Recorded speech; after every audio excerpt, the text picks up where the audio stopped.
અભય થઈને નિષ્પક્ષતાથી નિરપેક્ષ રીતે વાસ્તવિકતાનો અરીસો રૂપી સચોટ માહિતી લાવતો સત્યની સાથે અભય ટાઈમ્સ।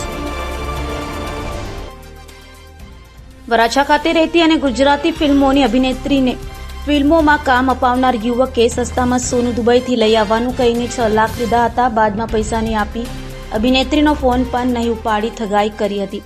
અંતે અભિનેત્રીએ ગઈકાલે કાપોદ્રા પોલીસ સ્ટેશનમાં ફરિયાદ નોંધાવી છે। કાપોદ્રા પોલીસ પાસેથી મળતી માહિતી મુજબ વરાછા લક્ષ્મીનારાયણ સોસાયટીમાં રહેતી 27 વર્ષીય રિંકલ રાજુભાઈ લેવા ગુજરાતી ફિલ્મોમાં અભિનેત્રી છે। આજથી 5 વર્ષ પહેલા ઇન્સ્ટાગ્રામ મારફતે તેનો પરિચય કાસ્ટિંગનું કામ કરતા અનંત ભરતકુમાર ફળદુ સાથે થયો હતો। બાદમાં અનંતે રિંકલને પોતાના આલ્બમમાં કામ આપવાનું કઈ મિત્રતા કેળવી હતી અને તેણીને અંધકાર અને ધ લોટરી જેવી ફિલ્મોમાં કામ પણ અપાવ્યું હતું, જેને કારણે તેણીનો આનંદ ઉપર વિશ્વાસ હતો। દરમિયાન વર્ષ 2024માં રિંકલની બહેનના લગ્ન હતા, તે માટે તેને સોનાના દાગીના લેવા હતા।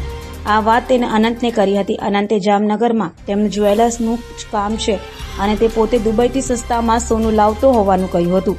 રિંકલે તેની પર વિશ્વાસ મૂકીને 6 લાખ સોનું લાવવા માટે ઓનલાઈન ટ્રાન્સફર કરીને આપ્યા હતા।